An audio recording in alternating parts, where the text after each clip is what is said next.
This is Mark Rathman with C.O.R.E Physical Therapy and Sports Performance, bringing you a special video and a video series on injury prevention. Now this series will involve three pillars, 1, 2, 3, of injury prevention. The first being proper mobility. Without mobility, there can be no stability, which is number 2, stability. Without good stability and mobility, you cannot have good mechanics or good form. So there are 3 principles to injury prevention: mobility, stability, and proper form and mechanics. We will talk about all of those in future videos, but today's video will just focus on the introduction and the mobility component. All right, so let's talk a little bit about mobility. Mobility is the body's ability to move through space. Now, different joint ranges of motion are going to be possible depending on what joint we're talking about.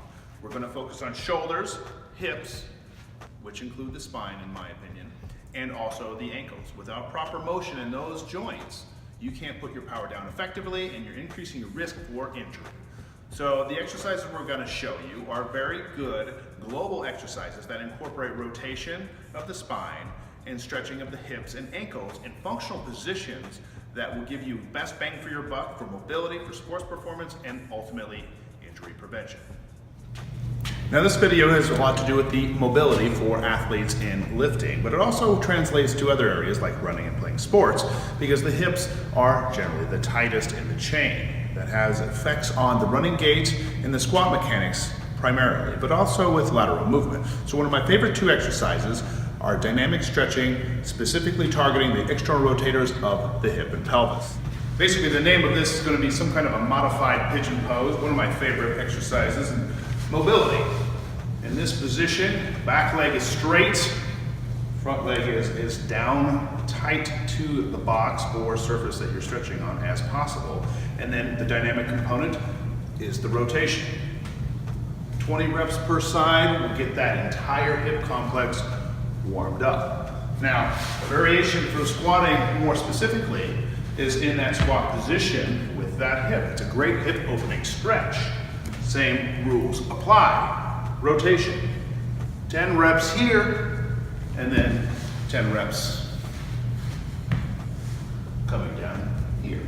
Back leg, straight as possible, as far back as possible, depending on your mobility level.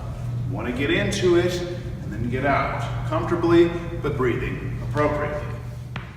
Now the next exercise is a variation of the squat. Now you have to master the first 2 stretches to get into this position and hold it, generally speaking. But it's very simple. You get in a functional squat position, heels down, and drive the knees out, let them come back to the neutral position. You want them as close to over your toes as possible. You can also add upper thoracic and lumbar rotation, try to keep those heels down, look towards the sky. Working in mobility in that squat position will also increase your stability down in that squat position as well. Now one of the most overlooked muscle groups to stretch for squatting or lifting in general is the lat. Now the lats are internal rotators, which means they turn the shoulders in, but they also depress the shoulder blades and bring the arms down and back. Now the origin is on the front of the shoulder, but the insertion comes all the way down to the thoracolumbar fascia, creating a lot of pressure at the back. So a lot of times back pain can come from tight lats. Sometimes counterintuitive, but you look at the anatomy, it's obvious and clear of what the relationship is. It's also a core stability muscle group because of the insertion at the thoracolumbar fascia right through the lower back. Lats are very important. The main thing to remember is there's many different ways to stretch the lat, but the most important one is going to be multidimensional, which means there's different areas and planes of motion it has to be stretched in. So, here it is, stretched accordingly. So, my favorite exercise is a stretch like this. You lean in, you side bend towards the side you're stretching, you look under, and you turn your hips away. There's 4 steps. They're all important. When you dial it in, you will feel the difference. So you bow, you bend, you look under, and you rotate that hip away from you, this way, away from your shoulder. You'll get a great lat stretch, probably one like you've never had before, which will open up some of the shoulder motions for overhead work and for squatting, more than you might think. Last but not least in the chain that we're going to be stretching for mobility, generally for squatting and basic sports, is the ankle. specifically in dorsiflexion. We have to remember the mechanics are not one plane. They're multiple planes. Your foot doesn't just move forward, it moves forward and to the right, forward and to the left. There's inversion, eversion, supination, and pronation. A lot of things are happening at once in a very dynamic level. So you should not stretch in one plane of motion. Our bodies move in multiple planes at multiple times.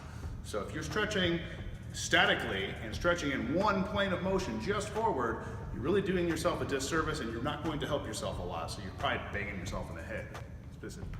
All right, my favorite stretch for the ankle is very simple. Dorsiflexion, forward, dorsiflexion to the right, dorsiflexion to the left, and everything in between. All you need is a wall, a table, or something to judge the distance between the surface that your knee is touching and how far your toes are from it. You can do this with shoes or barefoot. Both are good for different reasons, so do them both. I like to see most of my athletes 4 to 5 inches from the surface.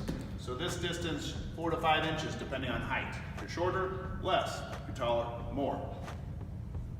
Forward and back. Try to keep that heel down.